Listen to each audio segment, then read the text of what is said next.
আসসালামু আলাইকুম। নতুন ভিডিওতে সকলকে স্বাগতম। আগামী মাসে ক্যারিবীয় দ্বীপপুঞ্জে শুরু হতে যাচ্ছে গ্লোবাল সুপার লিগ জিএসএল-এর দ্বিতীয় আসর। এই টুর্নামেন্টে রংপুর রাইডার্সের নেতৃত্বে থাকছেন উইকেটরক্ষক ব্যাটার নুরুল হাসান সোহান। তবে এবার জাতীয় দলের ব্যস্ত সূচির কারণে গুরুত্বপূর্ণ খেলোয়াড়দের ছাড়াই মাঠে নামতে হবে রংপুরকে। শ্রীলঙ্কা সফরের কারণে বাংলাদেশ দলের খেলোয়াড় জিএসএলে অংশ নিতে পারবেন না। ফলে গত আসরের শিরোপাজয়ী রংপুরকে এবার নতুন পরিকল্পনা সাজাতে হচ্ছে। সোহান জানিয়েছেন তিনি দলের অভিজ্ঞতা বাড়াতে সাকিব আল হাসানকে স্কোয়াডে চান। সোহান আরও বলেন, সাকিব ভাই কোনো দলে থাকলে সেটি অবশ্যই বাড়তি সুবিধা পায়। ব্যাটিং, বোলিং, ফিল্ডিং সব দিক থেকে তিনি ম্যাচজয়ী ক্রিকেটার। তবে তাকে নেওয়ার সিদ্ধান্তটা সম্পূর্ণ ফ্রাঞ্চাইজির।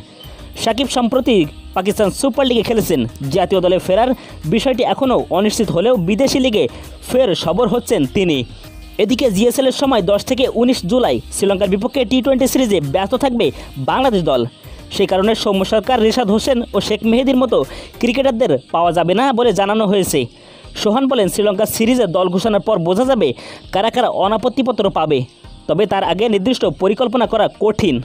বিপিএলে বিদেশি ক্রিকেটারদের অনীহা নিয়েও মুখ খুলেছেন সোহান। তিনি জানান, নানা কারণে বিপিএলের ভাবমূর্তি কিছুটা ক্ষুণ্ণ হয়েছে। তবে আন্তর্জাতিক ও ফ্রাঞ্চাইজি ক্রিকেটের অভিজ্ঞতা কাজে লাগিয়ে তিনি সেই চ্যালেঞ্জ মোকাবেলা করতে প্রস্তুত।